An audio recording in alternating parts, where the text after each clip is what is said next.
Dans un monde idéal, la connexion humaine ne serait pas éphémère. À travers les générations, les familles s'uniraient facilement et sans querelle. Les amis se feraient sans effort et sans peine. La connexion humaine émergerait de plusieurs façons.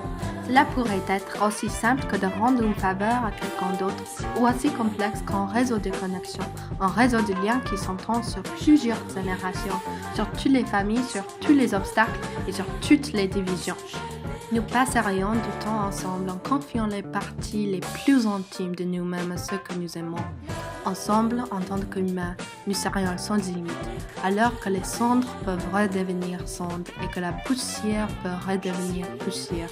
Nous serions éternels grâce à la connexion humaine. Dans un monde parfait, les choses essentielles sont aussi universelles. On tourne vers le ciel et on se rend compte que les éléments naturels pourraient être façonnés dans les constructions massives. Les couleurs sont vivantes et la vie semble riche. On est entouré par les objets dynamiques et les routines quotidiennes se plongent dans l'émerveillement. Les objets qui ne sont pas les uns comme les autres n'avaient pas été créés dans la chaîne de montage mais forgés uniquement. Considérons le trajet du bois. Il devient des pages avec les mots choisis avec soin, qui font partie intégrante du livre en entier, même qui vit dans la librairie, qui tient les vérités de la condition humaine et de l'univers. Une utopie, c'est ça. Premièrement, voici un monde utopique. Les animaux, les humains, la nature, ils vivent tous harmonieusement. Tout fait beau et on se sent calme. La présence de l'eau claire et calme reflète l'harmonie de ces environnements. Il n'y a pas grand-chose à dire, vu qu'il n'y a que sérénité.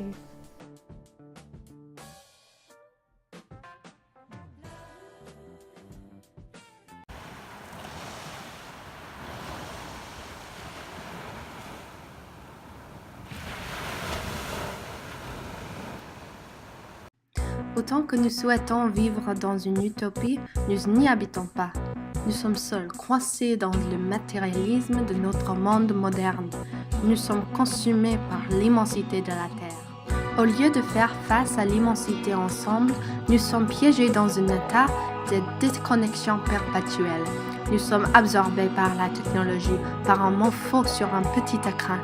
On ne voit pas, on ne sent pas, on ne se connecte pas. Au lieu de chercher les autres, nous cherchons des biens matériels. Nous sommes seuls face aux ténèbres, victimes des maux de la nature humaine. Les ténèbres traversent les générations, les barrières, les divisions. L'obscurité se répand et nous sommes confrontés qu'à l'immensité jusqu'à ce que notre mortalité nous consume. De nos jours, on habite tout dans la monochrome. La chute est finie et on est tombé dans la monotone. Tout ce qui reste, c'est seulement l'ombre d'un monde vivant. Nous sommes des esclaves de la surveillance et la liberté est vraiment finie. Les apparitions marchent dans les rues, sans passion, sans but, même sans rien sauf leur regard vacant. Une technologie éphémère était faible, et avec sa mort, on est vide. Chaque lutte contre la tombée de l'humanité est depuis longtemps abandonnée. Dorénavant, ceux qui s'avaient battu fixent leur regard dans le vide. Il ne reste jamais les vrais êtres humains, mais que nos possessions.